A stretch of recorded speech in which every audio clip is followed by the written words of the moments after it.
because there were some winners and there were some losers of the new year already. Yeah, quite a game yesterday. What a way to kick off the new year.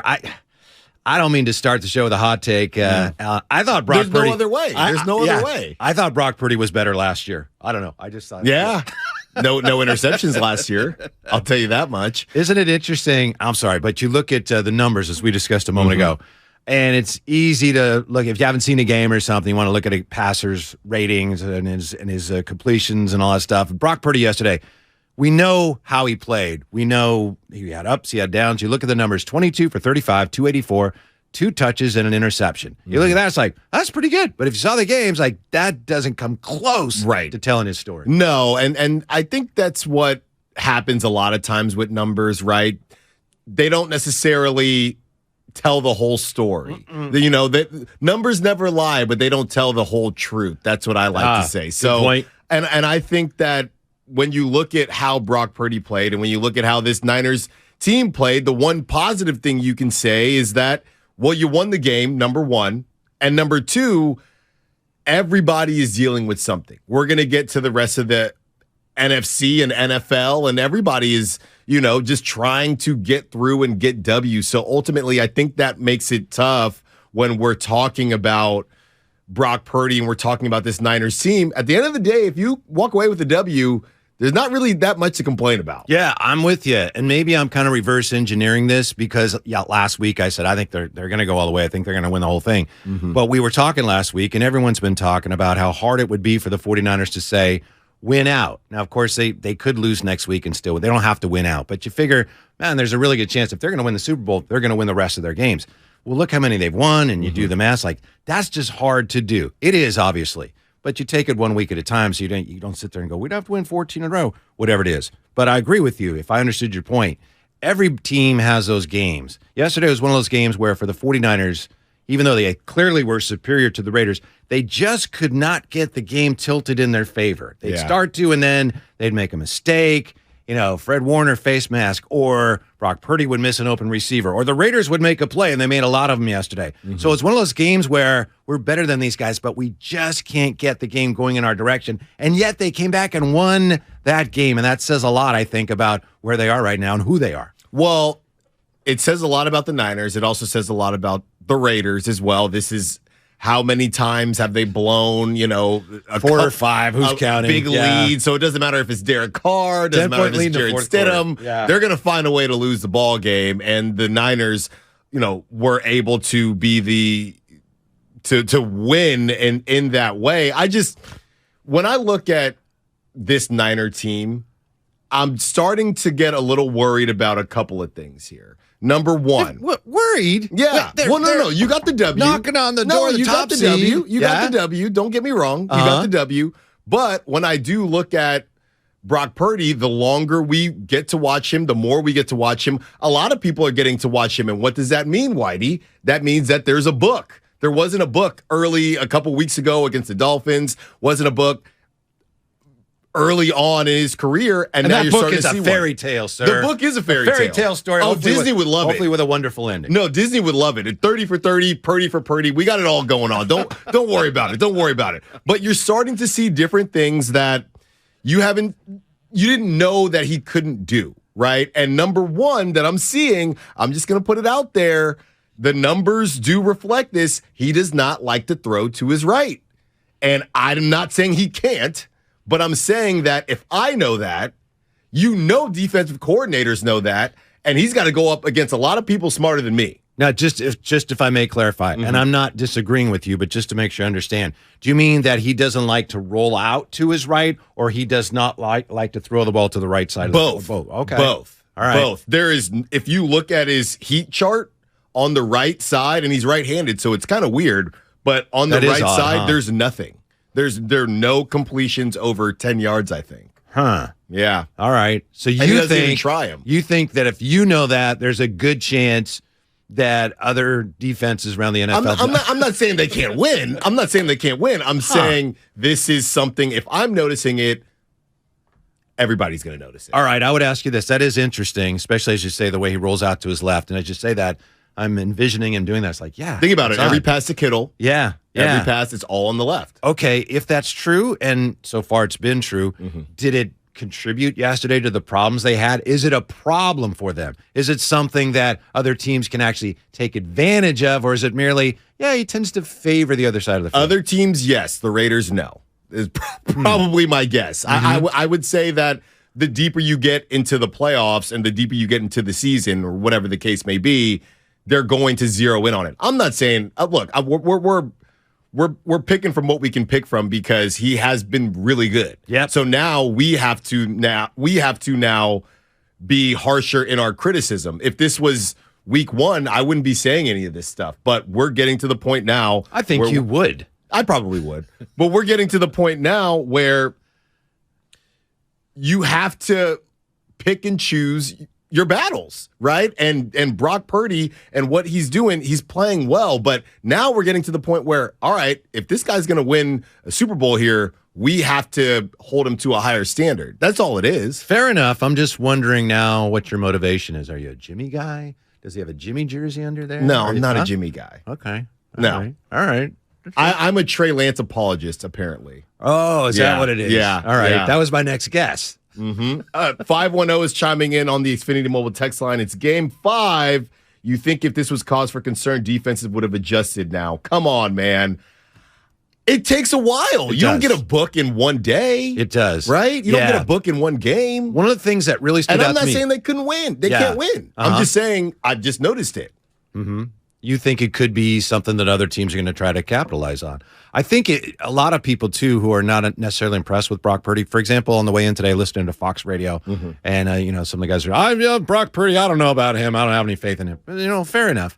But a lot of those people are saying yesterday, he was tested yesterday, and he came through and they won, but it was against the Raiders. How's he going to do that in the postseason? And the Raiders gave all they had. They played well at times. Yeah. They made some plays downfield. They tried their darndest. Yeah. The one play that stands out along the lines that you're talking about, but I see it more not really a negative against Purdy, but the play that I believe set up the go-ahead field goal in regulation, where the 49ers, they're driving, and it looks like they've got control of the game to a degree. And I thought Kyle was going to get conservative, and he sends Purdy on that rollout left, and has Kittle in the end zone, and he throws back across his body and gets hit as he throws, and the ball's like, whoop, and Ayuk ends up making that great catch. That was a really risky play. Yeah. And I just thought, wow, Kyle really trusts this guy. Now, don't get me wrong. I applaud them taking that chance there. If it was Jimmy, they never would have done that. And it just speaks to me to the degree to which Kyle Shanahan trusts Brock Purdy, no matter what guys like Allen Styles say. Well, we knew that Kyle Shanahan trusted Brock Purdy last week in that play with the Commanders when they were trying to finish it at the very end, and Brock Purdy threw the football. It was third and something, and it was right there on the goal line. They could have kicked the field goal. They decided to not just go for it, to throw the football. So we know Kyle Shanahan trusts Brock Purdy. I trust Brock Purdy as well. I just don't know how much do I trust him. But I guess ultimately, Whitey, the whole situation is it doesn't matter how much I trust him, you trust him, because that's what they're rolling with. All I'm doing now is, all right, if we're going to hold this guy to a standard of you might win a Super Bowl, we have to look at him differently than how we looked at him when he came in against the Dolphins. And we just said, all right, well, we don't know what's going on, and he's pretty good. Now the standard has changed. That's all. Yeah. Well, I know one of the things that some people said, and I don't know if you said this, and I'm not coming down your road. I mean, you might be. It's a new year, and it's, we're just kicking off here. But a lot of people said, well, you got to wait and see if he can lead the team from behind. And they were behind yesterday, and again, it was the Raiders. And the Raiders give up leads like the Easter Bunny, gives up eggs. I know all that, but still, he did lead them from behind. Right. Juszczyk said yesterday, we needed a game where when the defense was struggling and the offense needed to carry the day, and to a degree, they had that yesterday. So those are good things. Yeah. You can nitpick about, well, it was against this team or that team, right, and Brock Purdy did this or that, but that did happen yesterday. He did lead them from 10 down in the fourth quarter to a win. And that's what we were looking to see with Brock Purdy, right? They were checklists that we wanted to say, okay, have you done this? Have you done that? And last night was a perfect situation really for the Niners. You walked away with the W. You beat the Raiders. So everybody that's got Raider friends or fans that are friends, you can talk trash to them. And ultimately, you did get that adversity that you wanted to see Brock Purdy in and how he would react to it. And he reacted, I mean, basically how we would have expected, right? I mean, as a rookie, somebody that hasn't been put in this situation, we use the overused term of front runner. He's not a front runner because you can't be a front runner when you're playing from behind. And, Brock Purdy had to do that, and he still came away with the W. So if you're a Niner fan, everything yesterday went according to plan. I know that yesterday the two underthrows he had kind of stood out. One was to Kittle, and that was intercepted. Then he had one, who was it to, would have been a touchdown as well, and he underthrew him, and it was broken up. But we've actually seen that before, as you and I discussed, in the game against Craig's beloved Tampa Bay Bucks. A nice win yesterday, Craig. Congratulations to you. But, yeah, it was a touchdown, too, and I think you pointed out it was Ayuk. We had Ayuk wide open at the end of the half? Right after he'd thrown an interception, they got wiped out. Mm-hmm. And that was a bad underthrow. But at the time it was, look at this kid. Right. He threw a touchdown pass.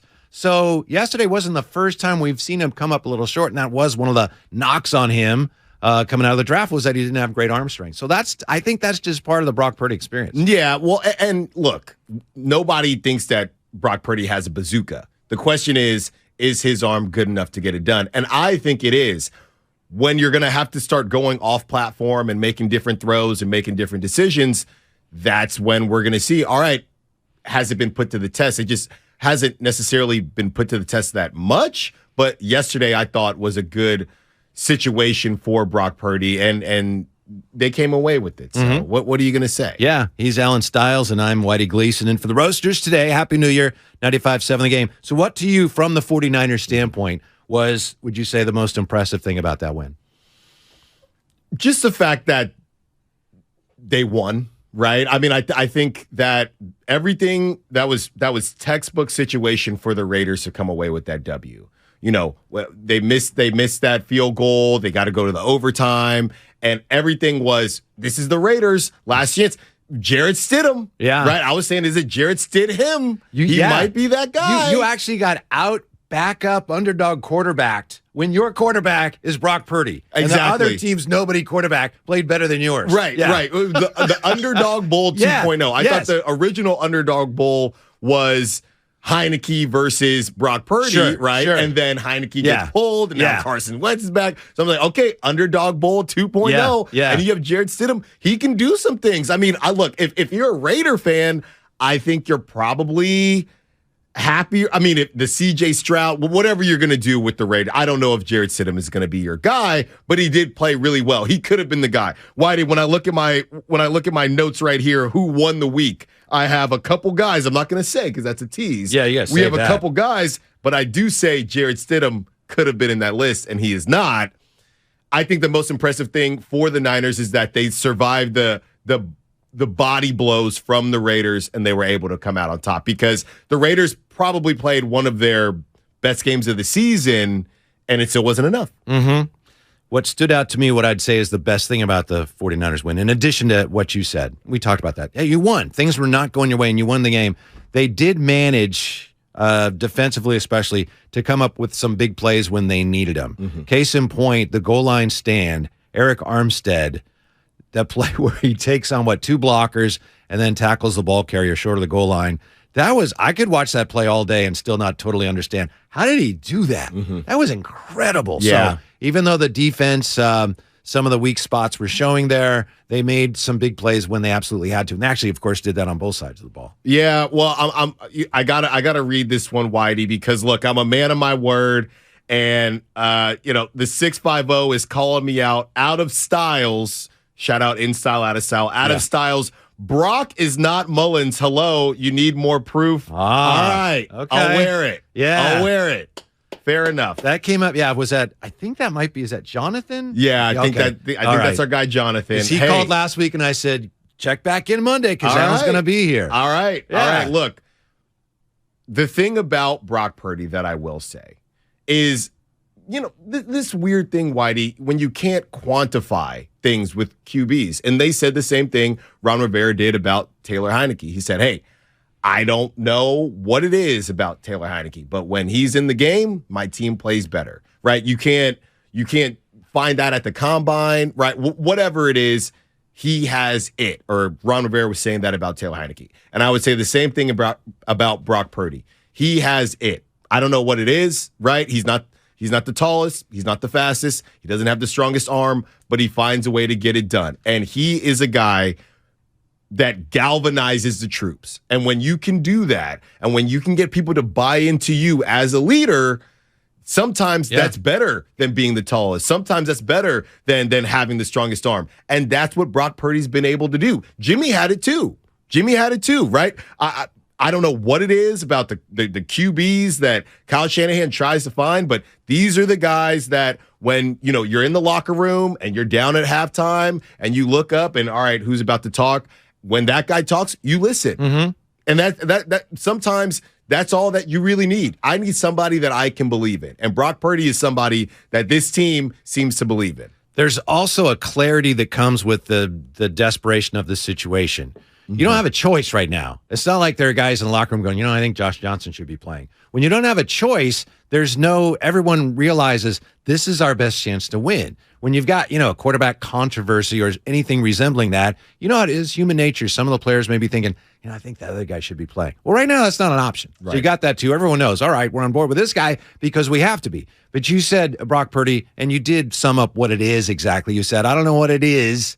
But he has it. I think what it is mental makeup and leadership. Oh. That's what his college coach said. He has mental makeup and leadership. I'd put it up against any quarterback in the country. And watching him yesterday, I think he has that. He has a mental makeup and leadership that allows him to lead the team, that allows him to step in to a very difficult situation and recover from bad plays and just recognize what needs to be done. His ability to process what's going on, to me, is what stands out. In addition to, he's made some nice throws, but he's able to process what's going on and make adjustments. We'll see how he adjusts to his first game that wasn't great, right? But that's what it is that he has.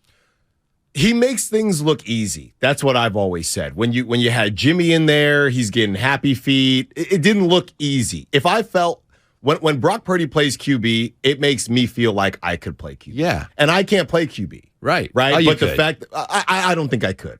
But the fact that when Brock Purdy's in the game, just hit him right there. Hit Kittle on the left. Craig says he gave the too short. I would never do that. You know what, Craig? Come on. It's a new year. Leave me alone. My growth spurt's coming. Just leave me alone. Leave me alone. I've already crushed my resolutions already. They're done. Till the second day. Just leave me alone. So, are you taller than Kyler Murray? Depends on the cleats. Okay. Yeah. So that's not an issue. Don't worry about it. That's not an issue. I know you have a great arm. Oh, yeah. Yeah. Well, I get rid of it quick. Okay. That's quick release. Yeah. That's what's good about it. Yes. Brock Purdy makes things look easy. Jimmy Garoppolo did not make things look easy to me. And I'm not nitpicking or coming down the road again, but Trey Lance, he does not make. He things did not, look easy. at least early this year. Not to me. No. Not to me. Oh man, that was a tough throw there. Brock Purdy gets in. Yep, I'm just going to throw the ball here. Throw the ball there. Who wants it now? Kittle, is it your turn? So that's what I like about Brock Purdy. This is the first time watching the game yesterday where things didn't look easy. So I was even more intrigued than normal. And he still came through with it. Yeah, he did miss open receivers. That reminded me of Nick Mullins. Remember that game against the Eagles where Nick Mullins had guys? Hey, I'm not saying it. I'm not saying it today. No. 925 is chiming in on the Xfinity mobile text line. Hey, Sal's, would you be saying this about Purdy if he was 6'4", 215? Is it harder to accept greatness when they don't look the part?